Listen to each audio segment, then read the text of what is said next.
بسم اللہ الرحمن الرحیم وَأَنَّ الْمَسَاجِدَ لِلَّهِ فَلَا تَدْعُوا مَعَ اللَّهِ أَحَدًا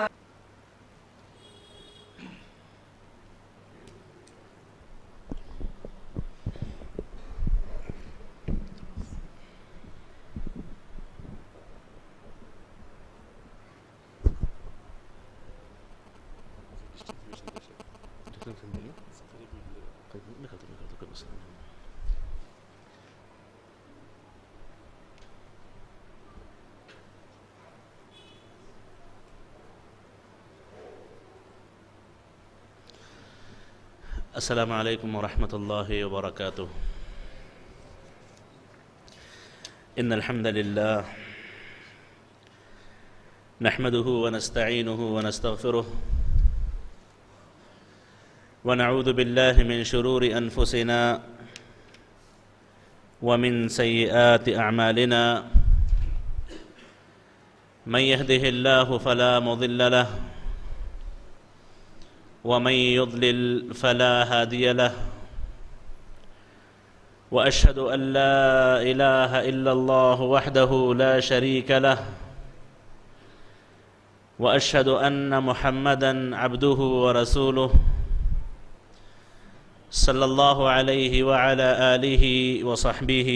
وسلم تسليمًا كثيرا.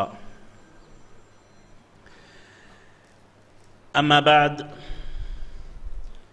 قال الله جل ثناؤه في كتابه المجيد: وأن المساجد لله فلا تدعوا مع الله أحدا.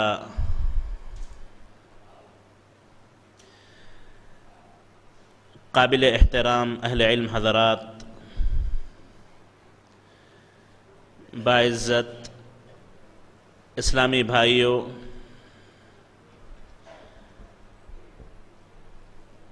اور محترم خواتین ملت، تمام تعریفیں،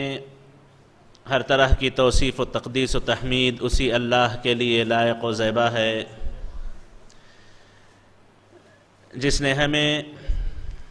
اسلام جیسی عظیم نعمت سے نوازا۔ بعدہ درود و سلام ہو اس نبی خدا محمد مصطفیٰ صلی اللہ علیہ وسلم کی ذات مبارکہ پر، جن پر درود و سلام اللہ کی رحمتوں برکتوں کے حصول کا ایک کامیاب ذریعہ ہے۔ صلی اللہ علیہ وعلی آلہ وصحبہ وسلم تسلیما کثیرا۔ معزز حاضرین، جس عنوان پر مجھے آپ سے بات کرنی ہے وہ اس اعتبار سے بڑی اہمیت کا حامل ہے کہ ایسی جگہ سے متعلق مجھے بات کرنی ہے جو اللہ کی سب سے پسندیدہ جگہ ہے۔ جبکہ نبی کریم علیہ السلام کا ارشاد ہے: الا ان الدنیا ملعونہ، کہ دنیا لعنت زدہ ہے، اور اللہ تعالیٰ کو یہ دنیا کی رنگینیاں نہیں بھاتی، لیکن نبی کریم علیہ السلام نے یہ بھی ارشاد فرمایا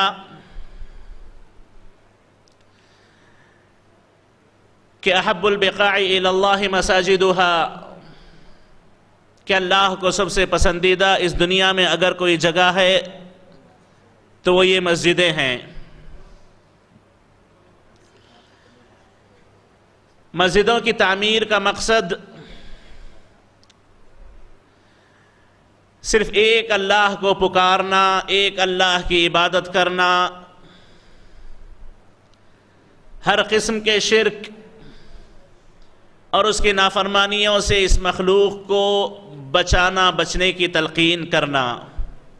وَأَنَّ الْمَسَاجِدَ لِلَّهِ فَلَا تَدْعُوا مَعَ اللَّهِ أَحَدًا، کہ مسجدیں اللہ کے لیے ہوا کرتی ہیں، اللہ کے ساتھ کبھی کسی کو شریک نہ کیا کرو۔ یہ لفظ مسجد سجدہ سے نکلا ہوا لفظ ہے۔ مسجد یعنی وہ جگہ جہاں پر بندے پہنچ کر اللہ کے دربار، اللہ کے سامنے سجدہ کرتے ہیں۔ اور سجدہ وہ عبادت ہے، وہ عمل ہے کہ جس کے ذریعے بندہ اللہ کے اتنا قریب ہو جاتا ہے جتنا کسی اور عمل سے قریب نہیں ہو سکتا۔ اور سجدہ وہ عمل ہے کہ جس میں انسان اپنی سب سے باعزت اور سب سے محترم بدن کا حصہ اپنی ذلت کا اظہار کرتے ہوئے اللہ کی تعظیم میں زمین پر رکھ دیتا ہے، اپنا سر جھکا دیتا ہے، اپنی ناک خاک آلود کر دیتا ہے۔ یہ وہ باعزت جگہ، یہ وہ باعزت مقام ہے جہاں پر سب سے پاکیزہ عمل، اللہ کے سب سے قریب کرنے والا عمل اللہ کی توحید کی خاطر کیا جائے۔ اور سجدہ ہے کیا کہ وہ سر جس میں مختلف مشاکل، مصائب، آزمائشیں، فکر و خیال بھرے ہوئے ہوں، اس سر کو اللہ کے سامنے جھکا دے، اس سے سکون طلب کرے، اس سے راحت کا مطالبہ کرے، اپنی مشکلوں کا حل تلاش کرے، اپنی بیماریوں کے لیے شفائیں طلب کرے، اپنے آپ کو اللہ کے قریب محسوس کرنے کی کوشش تو کرے۔ اسی لفظ سے نکلا ہوا لفظ یہ مسجد ہے۔ اس کی بڑی عظمت ہے، اس کا بڑا مقام ہے۔ اور معزز حاضرین، نبی کریم علیہ السلام کو جب آزادی ملی، آپ مدینہ پہنچے، سب سے پہلا کام آپ نے اسی بیت اللہ کی تعمیر کا کیا، کیونکہ یہ وہ جگہ ہے، یہ وہ گھر ہے جہاں پر بندوں کو دلی، جسمانی، بدنی، روحانی ہر قسم کا سکون میسر ہوتا ہے۔ تو اس مقام کا احترام کرنا، اس کے مقام کو سمجھنا، اس کو آباد کرنا، یہ یقیناً ایک ایمان والے کا عمل ہے۔ انما یعمر مساجد اللہ من آمن باللہ والیوم الآخر واقام الصلاة وآت الزکاة ولم یخش الا اللہ، کہ اللہ کے ان گھروں کو آباد وہی لوگ کرتے ہیں جن کو اللہ پر، آخرت پر ایمان ہو، نماز کے پابند ہو، زکوٰۃ ادا کریں، ان کے دلوں میں ڈر ہو تو صرف اللہ کا ڈر ہو۔ اگر ہم اپنے زمانے پر نظر ڈالیں، مسجدوں کی کوئی کمی نہیں ہے۔ مسجدوں کی تعمیر اس کا ایک سلسلہ چل پڑا ہے، لیکن جو تعمیر حقیقت میں درکار ہے، جس تعمیر کی حقیقت میں ضرورت ہے، وہ اس مسجد کی معنوی تعمیر، اس کے مصلیوں کے ذریعے، اس میں آ کر کے عبادت کرنے والوں کے ذریعے، اپنے اوقات کو مسجدوں میں بتانے والوں کے ذریعے۔ غرض یہ کہ مسجدوں کی معنوی آبادی یہ حقیقت میں آبادی ہے، ورنہ نبی کریم علیہ السلام کی پیشن گوئی حق ثابت ہے کہ قیامت کے قریب کئی مسجدیں ایسی ہوں گی جو بڑی عالی شان تو ہوں گی، لیکن اس میں مقصد صرف مسجدوں کو مزین کرنا، مسجدوں کو اونچی اونچی عمارتوں میں بنا لینا، یہی مقصد ہوں گے، اور وہ مسجدیں حقیقت میں عبادات سے برباد ہوں گی، عبادات سے خالی ہوں گی۔ اور معزز حاضرین، اس مسجد کے جو فوائد و مقاصد ہیں، ان پر ایک سرسری نظر ڈالیں تو کچھ مقاصد میں آپ کے سامنے رکھوں۔ مسجد یہ مسلمانوں کے آپس میں رابطے کا ایک بہترین ذریعہ ہے۔ روزانہ 5 مرتبہ ایک محلے کے لوگ ایک ساتھ جمع ہوں، اللہ کی عبادت کریں اور ساتھ ہی ساتھ ایک دوسرے کی خیر خیریت دریافت ہو، ایک دوسرے سے متعلق جو حقیقت میں ایک مومن دوسرے مومن کے لیے آئینے کی مثال ہوتا ہے وہ کام انجام دیں،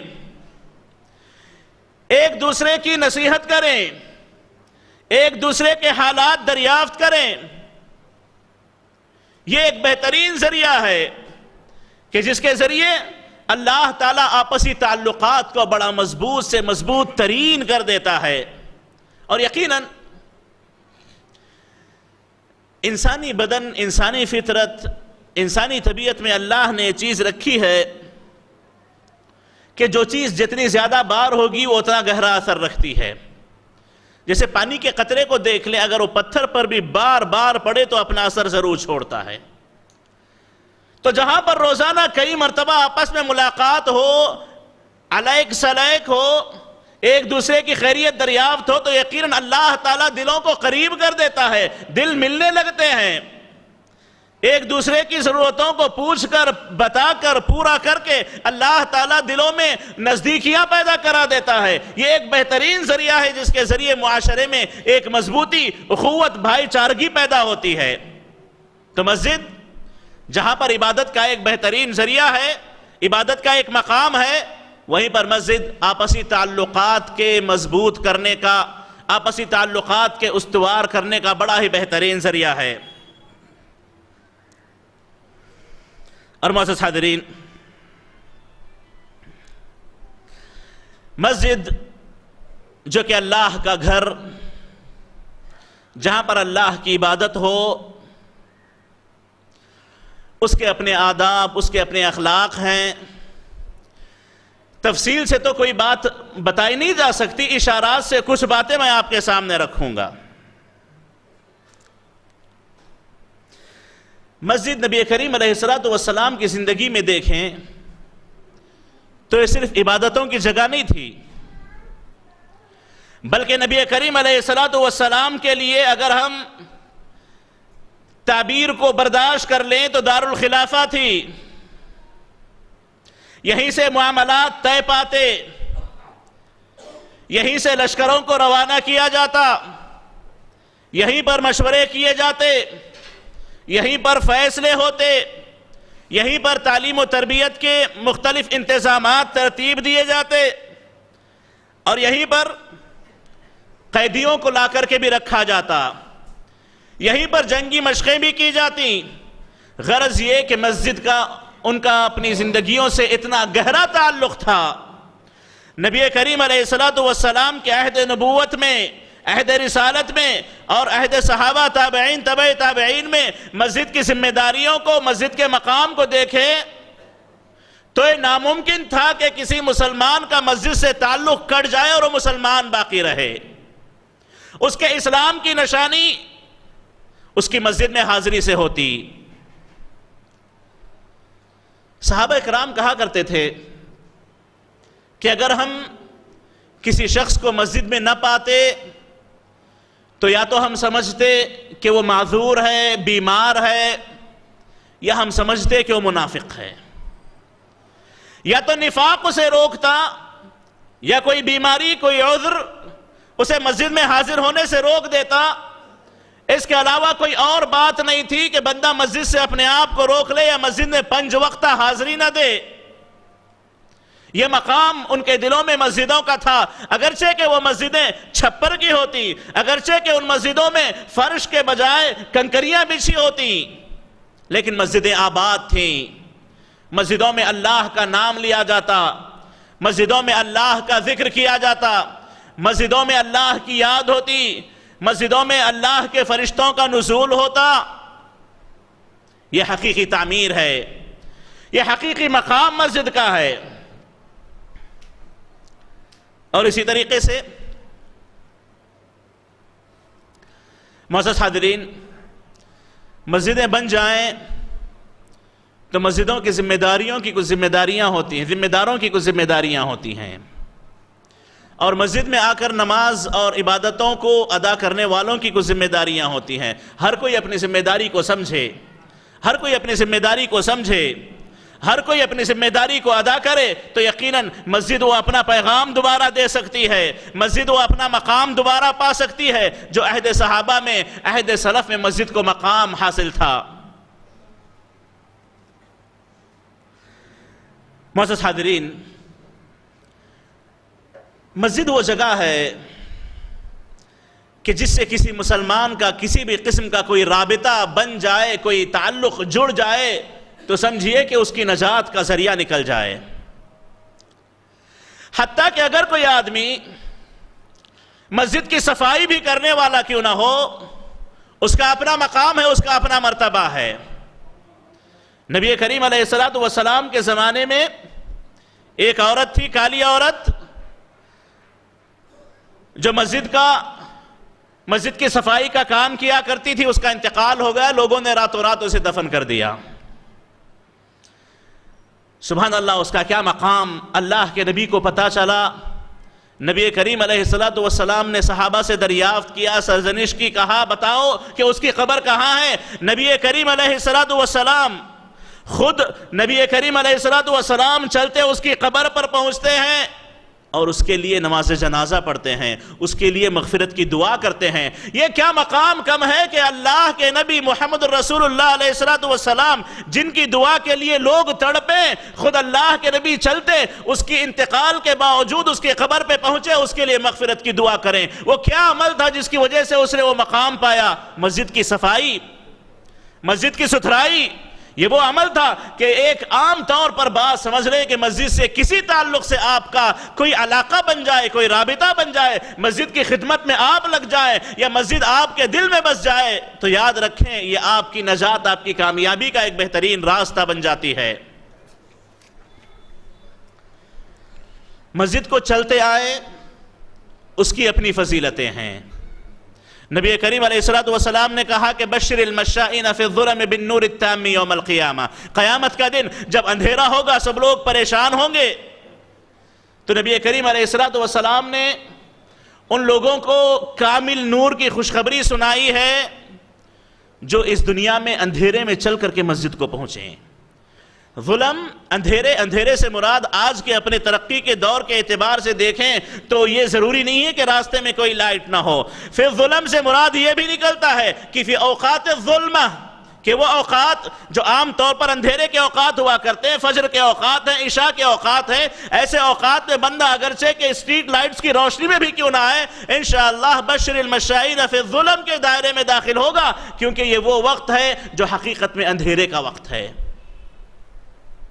اور اسی طریقے سے اس آدمی کا کیا کہنا جس کا مسجد سے تعلق اتنا گہرا ہو جائے کہ مسجد سے نکلے تو اس کا دل مسجد میں اٹکا رہے. قیامت کا دن جب سب لوگ پریشان ہوں گے تو 7 لوگوں کو اللہ تعالیٰ اپنے عرش کے سائے میں جگا دے گا. اس میں سے ایک وہ آدمی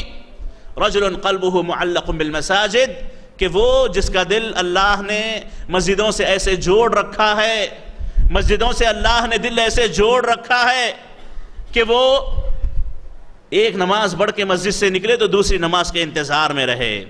دوسری نماز کا انتظار کرے. تو معزز حاضرین، یہ وہ چیزیں ہیں، یہ وہ نسبتیں ہیں کہ مسجد سے اپنی نسبت کو جوڑ لے. یاد رکھیں اللہ تعالیٰ کامیابی کے، کامرانی کے راستوں پہ لگا دیتا ہے. مسجد سے اپنا تعلق کاٹ لے، مسجد سے کوئی تعلق نہ رکھیں، یاد رکھیں یہ اس کے نفاق کی نشانی ہے. یہ اس کے نفاق کی نشانی ہے کہ بندے کا مسجد سے کوئی تعلق نہ ہو. اور معزز حاضرین، مسجد اس کو عبادت اور عبادت کرنے والوں کے لیے ایسا سازگار ماحول مسجدوں میں دیا جائے کہ وہاں پر ایک مرتبہ بندہ کوئی آ جائے تو اسے دلی سکون حاصل ہو.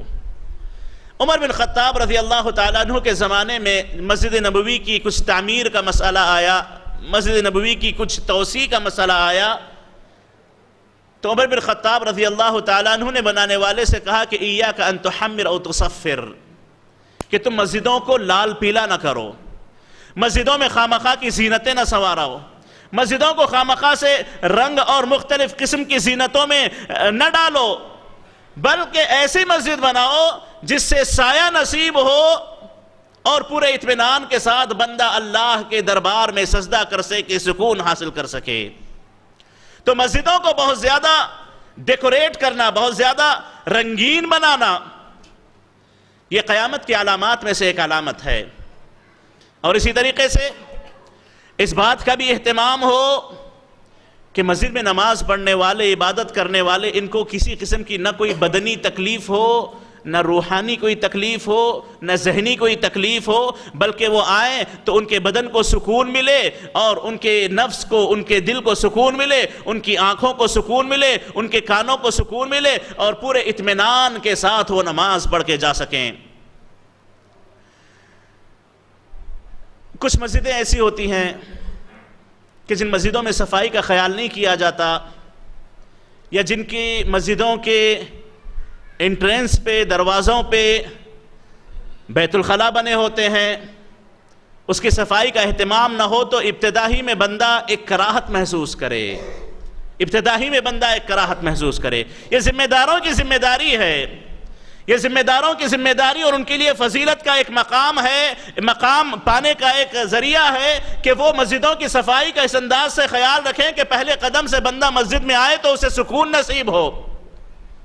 نبی کریم علیہ السلام نے تو ان لوگوں کو بھی باہر نکالنے کا حکم دیا جو مولی یا پیاز کھا کے آ جائیں تو ان کے منہ سے بدبو نکلے، ایسے لوگوں کو بھی نبی کریم علیہ السلام نے مسجدوں سے نکال دینے کا حکم دیا، مسجدوں سے آنے سے روک دیا۔ تو ایسی چیزیں جس سے بدبو پھیلے، یا ایسا ماحول کہ جس سے خامخواہ کی تکلیف ہو، ایک مسلمان کو اس سے پرہیز کرنا چاہیے،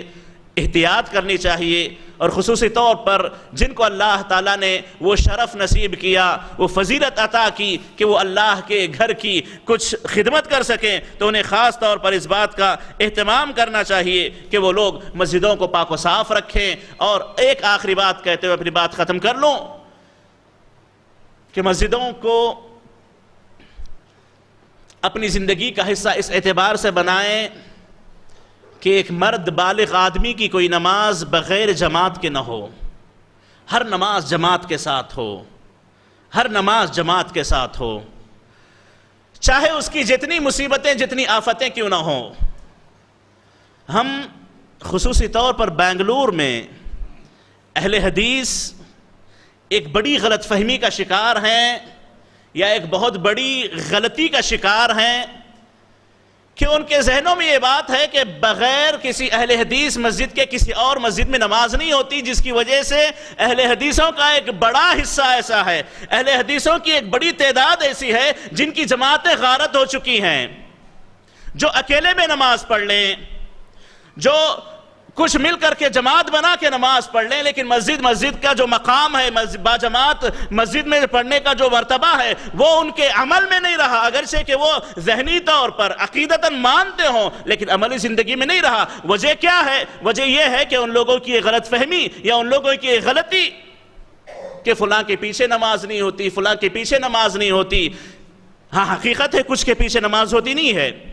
اور ان مسجدوں میں جہاں پہ قبریں ہوں نماز ہوتی نہیں ہے، لیکن ایک عام سا اعلان، ایک عام سا رواج، ایک عام سا چلن کہ سوائے اہل حدیث مسجد کے کسی کے پیچھے نماز نہیں پڑھیں گے، سوائے اہل حدیث کے کسی کے پیچھے نماز نہیں پڑھیں گے، باجماعت نماز ہوگی تو صرف اہل حدیث مسجد میں نماز ہوگی۔ یاد رکھیں یہ عقیدہ یا یہ عمل منہج سلف کے عین مخالف عمل ہے، منہج سلف کے عین مخالف عمل ہے۔ مسجدوں کو آباد کریں، یہ مسجد کا مقام ہے، مسجد کا مرتبہ ہے، مسجدوں کو آباد رکھیں، اس سے دلوں کی آبادیاں ہیں، اپنی ایمان کی آبادی ہے۔ مسجدوں کو برباد کریں، اپنی باجماعت نمازوں کا اہتمام نہ کریں تو یاد رکھیں یہ اپنے اوپر نفاق کی دعوت ہے، اپنے آپ کو نفاق میں داخل کرنے کے برابر ہے۔ اللہ تعالیٰ سے دعا ہے کہ اللہ تعالیٰ ہمیں مسجدوں کا احترام کرنے، مسجدوں کا مقام سمجھنے اور عملی طور پر مسجدوں کو ہمیں آباد کرنے کی توفیق نصیب فرمائے، اور اللہ تعالی ہمیں باجماعت نمازی بنائے۔ اللہ تعالی ہر قسم کی بے نمازی سے، ہر قسم کی بے نمازی طریقوں سے اور ہر قسم کی ضلالتوں گمراہیوں سے محفوظ رکھے۔ اور اللہ تعالی ہمیں جب تک زندہ رکھے خیر و خوبی کے ساتھ ایمان کی حالت میں زندہ رکھے، سلف صالحین کے منہج پر زندہ رکھے، اور جب ہمارا خاتمہ ہو تو خاتمہ بالخیر فرمائے، سوء خاتمہ سے ہماری حفاظت فرمائے۔ وصلی اللہ وسلم علی نبینا محمد وعلی آلہ وصحبہ اجمعین، والسلام علیکم ورحمۃ اللہ وبرکاتہ۔